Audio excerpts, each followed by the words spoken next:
Greetings, everyone. Thanks once again for tuning in to Porch Talk. Today I pose a couple of questions for you. Is freedom of speech really free? Do we really have the right to express our feelings, especially when it comes to defending the rights of individuals, groups, race? Shouldn't we be able to state how we feel, especially if it isn't threatening? Well, obviously it's not the case with Miss Munroe Bergdorf. She's a transgender model that was let go from Loreal. She was going to be in their diversity ad campaign. But because of a post she had placed on her social media following the Charlottesville riots, she was let go. This is what the post has said. Honestly, I don't have energy to talk about the racial violence of white people anymore. Yes, all white people. Because most of y'all don't even realize or refuse to acknowledge that your existence, privilege, and success as a race is built on the backs, blood, and death of people of color. Your entire existence is drenched in racism. From microaggressions to terrorism, you guys built the blueprint for this shit. Come see me when you realize that racism isn't learned, it's inherited, and consciously or unconsciously passed down through privilege.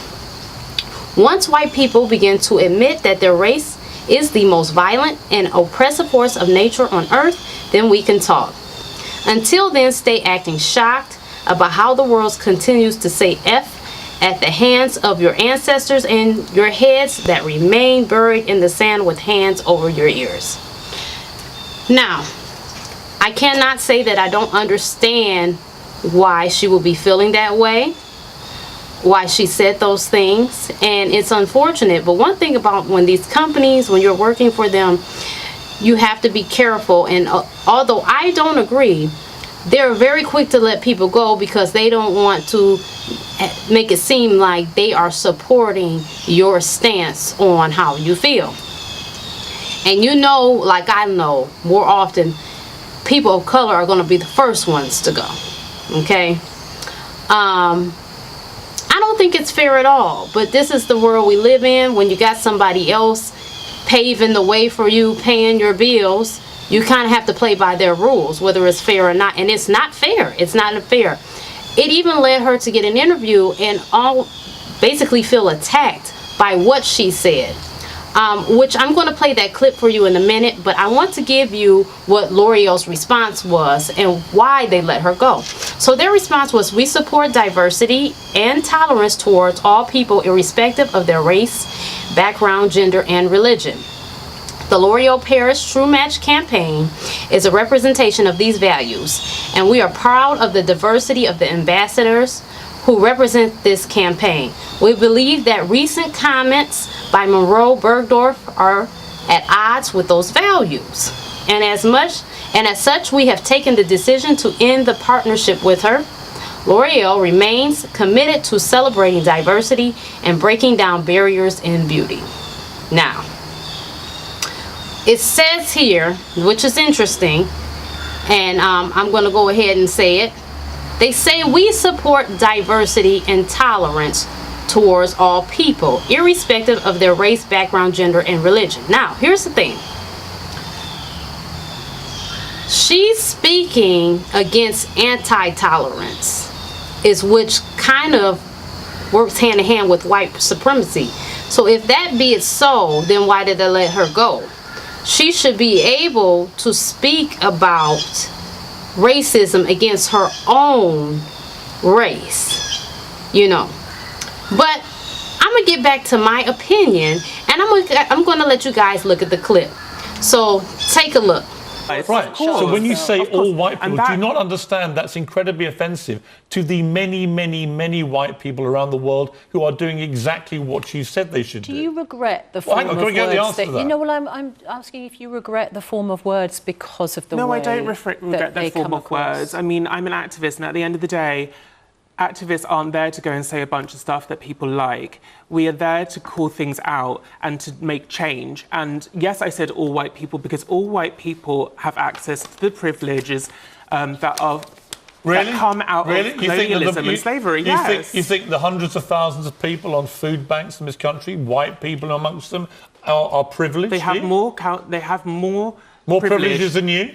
I did not say that. I did not say that. A wealthy supermodel? I did not. Please show me my bank account. All right. You'll make a lot of money out of this. So let me ask you again. Do you think that white people on food banks in this country are more or less privileged than you? I did not say that, Piers. I said... You just implied that. You said that all white people have privilege. Let me speak, please. I'm saying that if a person is at the food banks and they're white and there's their counterpart and that counterpart is black, that white person has more of a chance of getting out that situation than their black counterpart. Where's the evidence for that? Because of white privilege. Really? White people have more access to housing, so poor white to credit. People, just to clarify, poor white people have a better chance in Britain of getting out of their poverty than poor black people? Yes. All of them?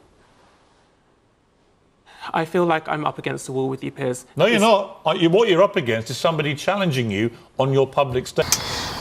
So in the clip, as you see, she was basically, they were dissecting, and there's other clips that you, if you're interested, you want to go and look them up, because there's more than one that she did. And in each interview, they were kind of breaking down and dissecting everything she said.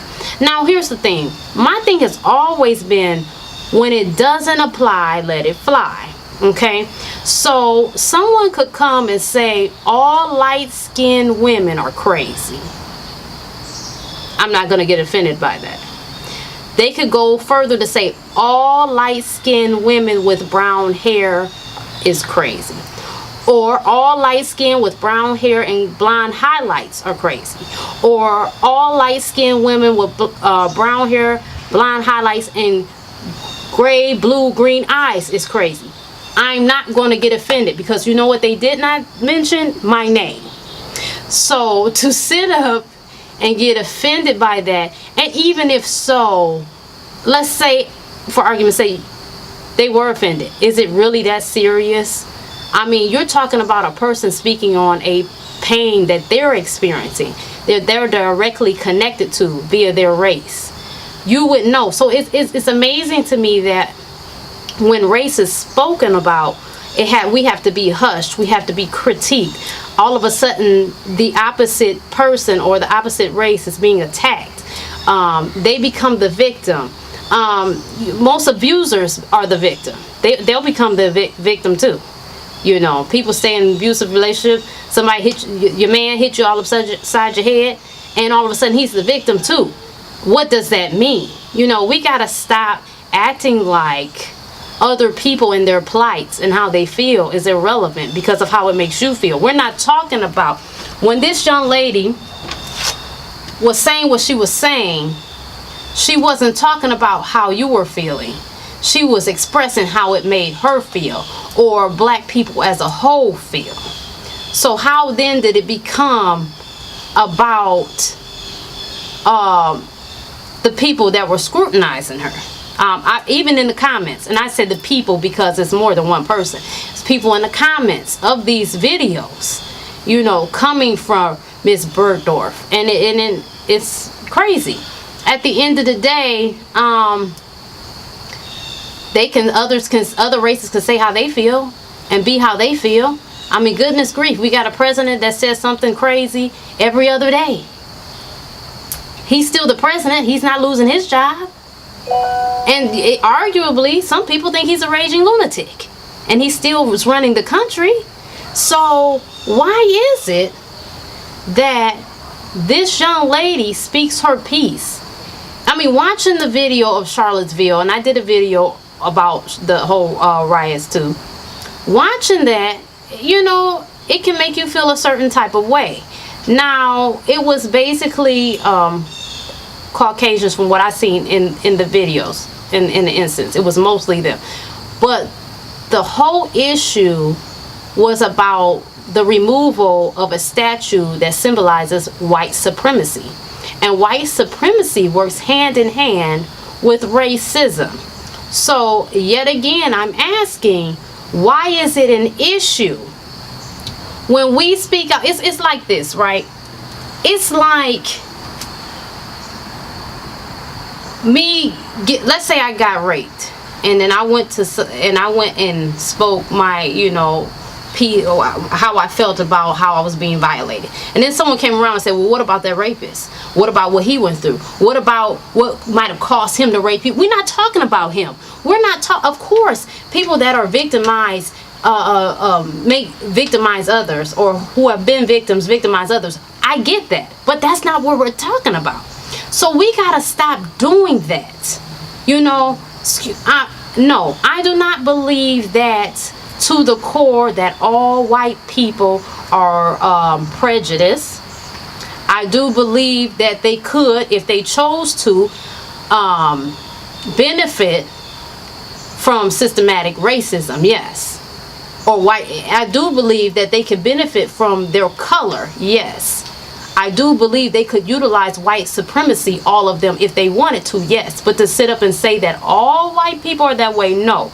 But I do not have an issue with people and their feelings of why they might feel that, because I can tell you there has been some instances that I can say that makes, you know, would make a person feel that way more often than not. Okay, so I just think everybody wants to sit down and argue every little specific point, and when people do that to you, when they argue a motherfucking dot on a piece of paper, they're trying to make what you're saying invalid. They're trying to minimize what you're saying, and they're trying to make you look crazy. And big ups to her, because she said, no, I will not censor. I will not take back what I said or censor how I feel, because I'm an activist. So big ups to her, because, you know, these people, they want to intimidate you, and they want you to sit down, and they want you to shut up. But, you know, at the very least, we can't do anything about it at the current moment, other than, you know, shape up and do what we can in our own communities. But we can't change the system that is in place, no. But at the very least, good grief, we should be able to speak about it. And then now we're being policed on every corner. So I guess, is it safe to say that the whole freedom of speech thing was only for a certain color too, or certain race? Is that what it is? Are we not covered under freedom of speech? I mean, let me know. I just want to know. And I can only be real. I can only be honest. I seen this story and I had to cover it, because it's just, it boggles me. I don't understand. You know, other races can say whatever they want to, and God forbid I single any race out too. They can say whatever they want to, but you know what? When African Americans say something, everybody wants to get butthurt. Everybody acts like they've caught a bullet to the ass or something. And it's crazy to me.